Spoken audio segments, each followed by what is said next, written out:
Alright, good evening sa inyong lahat. Meron tayong isang reaction video. Trust and approval rating ni BBM, tumaas ba? At rating ni BP Sara, bumaba daw ayon sa OCDA. Ito ay tumaas ang trust at approval rating ni Pangulong Ferdinand Marcos Jr. habang bumaba naman ang rating ni Vice President Sara Duterte, no? At batay sa panibagong survey ng Okta Research, ayon sa Okta, ito ay nakatulong sa pag-angat ng rating ng Pangulo. Anila ay mga hakbang nito sa problemang naapekto sa mamayan. Totoo ba yan na tumaas? Alright? At panoorin po natin guys, let's get it on. Governance reasons, nag-improve ng bahagya yung trust and performance ratings ni Presidente for this quarter. Kay VP Sara, medyo mas dramatic ho yung drop, no? Naitala ang pagtaas ng ratings ni Pangulong Ferdinand Marcos Jr. Batay sa latest survey result ng Okta Research ngayong buwan, umangat sa 64% ang trust rating ni PBBM ngayong Hulyo kumpara noong Abril na may 60%. Bumaba naman ng 4% ang trust rating ni Vice President Sara Duterte.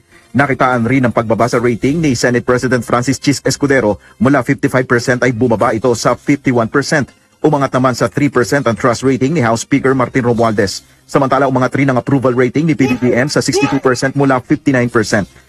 Ayan, tumaas daw ng trust rating ni BBM at bumaba naman ayon sa Okta si BP Sara.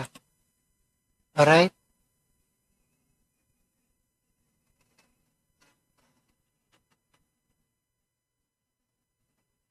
Kay Speaker Romualdez mula 55% sa 59%. Ayon kay Okta Research Fellow Ranjit Rai, nakatulong sa rating. Alright, ulitin natin guys. Ayan. Bumaba rin ang rating ni SP Escudero sa 49% mula 53%. Ayan, 49, Tumaas naman ang kay Speaker Romualdez mula 50%.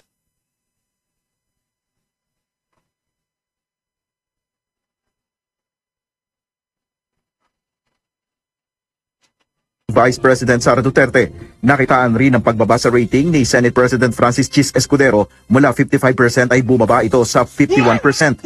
Umangat naman sa 3% ang trust rating ni House Speaker Martin Romualdez. Samantala umangat rin ang approval rating ni PBBM sa 62% mula 59%. 6% naman ang ibinaba sa performance rating ni VP Sara. Bumaba rin ang rating ni SP Escudero sa 49% mula 53%. Tumaas naman ang kay Speaker Romualdez mula 55% sa 59%. Ayon kay Okta Research Fellow Ranjit Rai, nakatulong sa ratings ni Pangulong Marcos ang naging estado ng inflation, trabaho at kagutuman sa bansa, maging ang pagtutok ng Pangulo sa mga maliliit na problemang nakakaapekto sa mamamayan. I think so, kasi when we look at his ratings in April po, pababa po siya eh. After April, when he began to roll out yung mga social development programs niya, yung mga initiatives niya para sa mga mahihirap nating kababayan, I think malaki dito yung pag-distribute ng mas murang bigas. Ayon sa Okta, naapektuhan naman ng mga kritisismo ang ratings ni VP Sara. Possibly political noise, no? Yung post-election PR campaign, no? Against her, medyo significant siya. So baka lahat yun, for all those reasons, syempre may criticism na lagi siya nasa labas. Kahit na may pagbabago sa ratings ni VP Sara, ayon sa Okta Research, nananatili ang majority support sa kanila ni PBBM. Isinagawa ang survey noong July 12 hanggang 17 sa 1,200 respondents na may margin of error na plus o minus 3%.